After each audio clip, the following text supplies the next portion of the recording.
All right, hi Heather.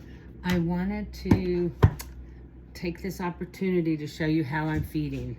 So what you'll get, if you use Texas Tripe, is you'll get a roll of meat. Now I'm going to show you this other option.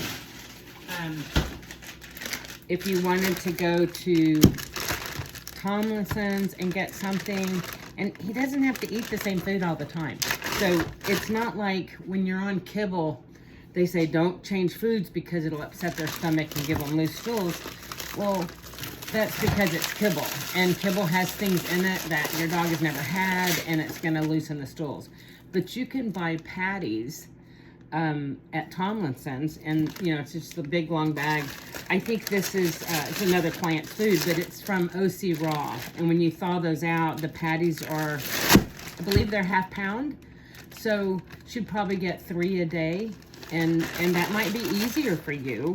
It probably is going to cost a little bit more. You can figure out the weight, and as she gets older, she's going to maybe eat more, maybe eat less. She's eating a lot now. But we'll see. So you have options. OC Raw is just a brand that's sitting here, so I thought I'd tell you about that. But there are other brands. She could even eat cooked food. Excuse me, cooked food. If you make it yourself, can be okay. They have some at the pet store. But what I find is that they're putting too many carbohydrates in it, and then we get fat dogs on the fresh cooked food. So I prefer dogs not to have carbohydrates, so keto. If the only reason to put carbohydrates in a dog's bowl is because it saves you a little bit of money in the end for the bowl, but it's not going to save you money in vet bills.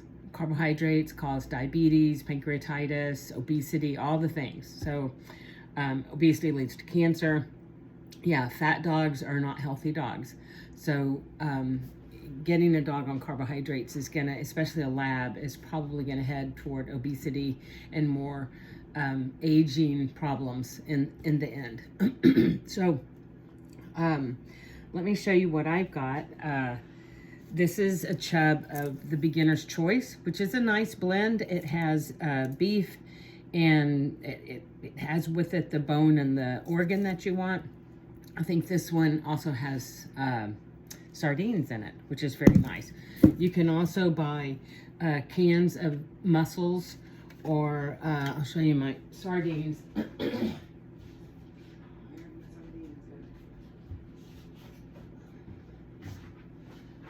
So sorry about the pause.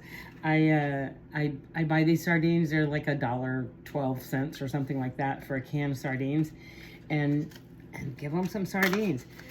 It's not a substitute really for the omega supplement, because there are other kinds of oils that dogs need that are not in here. But when you get a can of sardines, you can just pour it over the bowl. So just kind of pour it over the food like that, and then now I'll split this can among dogs. I'm not gonna give Penny a whole can, but she gets a couple of fishes, and then I'll give my dogs a couple of fishes. So we're just sharing these special toppers. All right, so what I also have in Penny's bowl is 2 chicken feet. I can give you some chicken feet. Please don't buy them because they come in such large bags with Texas Tripe that with one dog you'll never get through the bag. So maybe, you know, if you're interested in keeping chicken feet in the plan, then just get some from me. This is a beef tendon. It looks like a piece of bacon.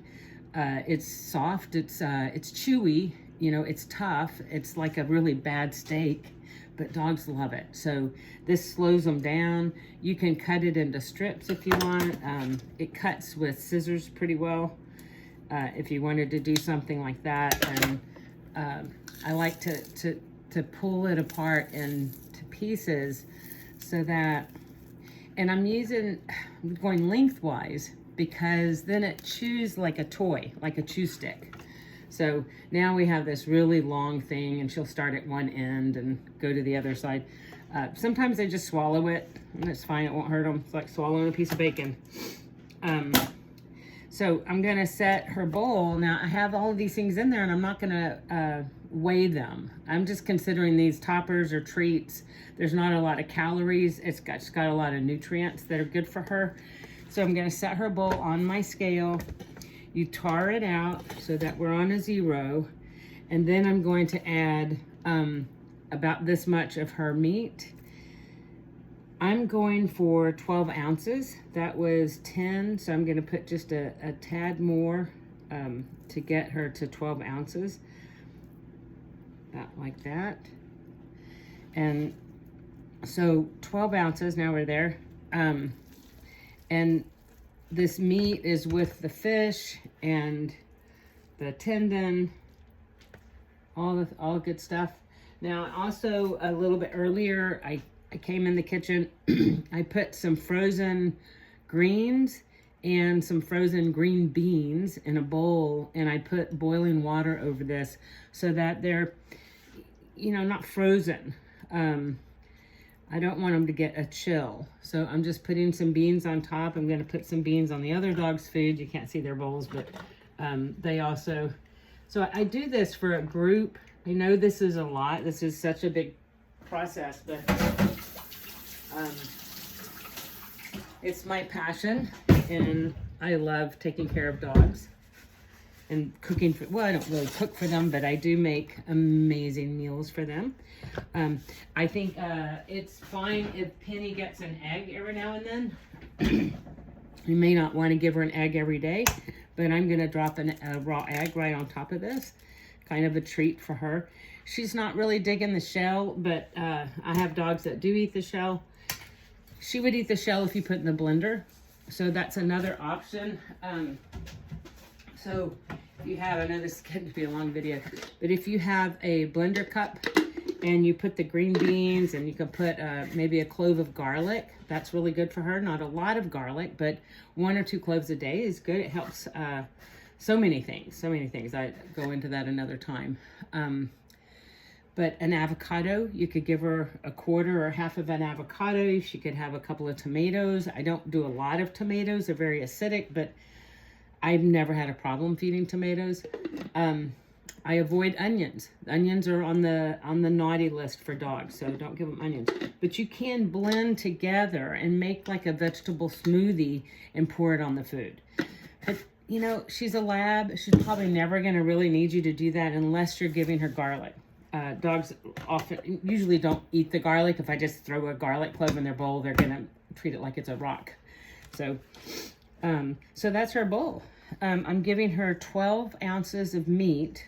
Now the meat from Texas Tripe, this roll, is already an 80-10-10 blend. It's 80% muscle, 10% bone, and 10% organ. That's pretty standard. Over the years, I think I've realized that ratio is kind of arbitrary. If you think about a canine in the wild, they don't go measure out 80-10-10 when they eat their elk that they just killed. They don't measure it out on a rabbit, for example. They just eat the rabbit. And so that's kind of a whole prey model. And the dog would choose what they want, but we just don't live like that. Our dogs don't have a carcass to eat on and to self-select. So we select for them, and someone along the way decided that 80-10-10 was a good way to feed a dog, and it's just 80% muscle meat. Sometimes you get off that ratio, it's fine. Don't tell them I said so, but you don't have to stay on the ratio. If you wanted to give your dog a chicken breast, a whole chicken breast, and just go lay in the backyard and eat a chicken breast with the bone, it might be a little less than 10% bone. If you did thighs, it might be closer to correct. A drumstick's probably a little bit more bone, but none of that matters. They're getting bone with marrow in it and connective tissue. See, this tendon is connective tissue, and it's so good for them to get some of that. There's a lot of cartilage and connective tissue in the foot of the chicken as well. These nails, by the way, are very rubbery. These have been cleaned, defeathered, all of that. and those nails don't hurt them. I mean, think about, my cat eats rats, and he eats the teeth, he eats the tail, he eats the toenails. There's no, they don't separate parts of the animal out. There's some things are left. Maybe there are certain large bones that are left because they're just too big to handle, but you don't have to worry about things like toenails. And I don't know if there's anything else. Well, there's vitamins. They're on the Amazon truck. I'm out of vitamins today, but it's the label looks like this. This is the version for cats. And I ran out. So you want to get RX Vitamins is the brand. RX, I don't know if you can see that, but it's in gold at the top. RX Vitamins. And you want Essentials. I think it's RX Essentials. For your start. And if you're doing like chicken feet and tendons, you probably don't need anything else. But some people, my vet recommends RX Vitamins mineral supplement as well. So it's essential minerals. And I try to get at those minerals by giving them large chunks of connective tissue, feet, whatever. Even giving them chicken necks or turkey necks. Those have really good stuff in them. So I don't want to get all in a complete nutritional discussion, but I'll stop there. And there's supplements you can buy for different problems that might come up along the way. I'm looking at my counter going, gosh, there's so many things there. I think right now the most important thing for Penny is the fish oil. Let me show you that. So again, my favorite brand is RX Vitamins. It's the one that is this coming on backwards? It might be. Anyway, it's RX Vitamins. It's called Ultra EFA. Ultra EFA. And it stays in the refrigerator. So I take, have a little measuring spoon here, and I put about half a teaspoon on the food, and that's it. So a big bottle like that's going to last you months and months, but it does have to stay in the refrigerator. So there is the bowl. She's ready to eat.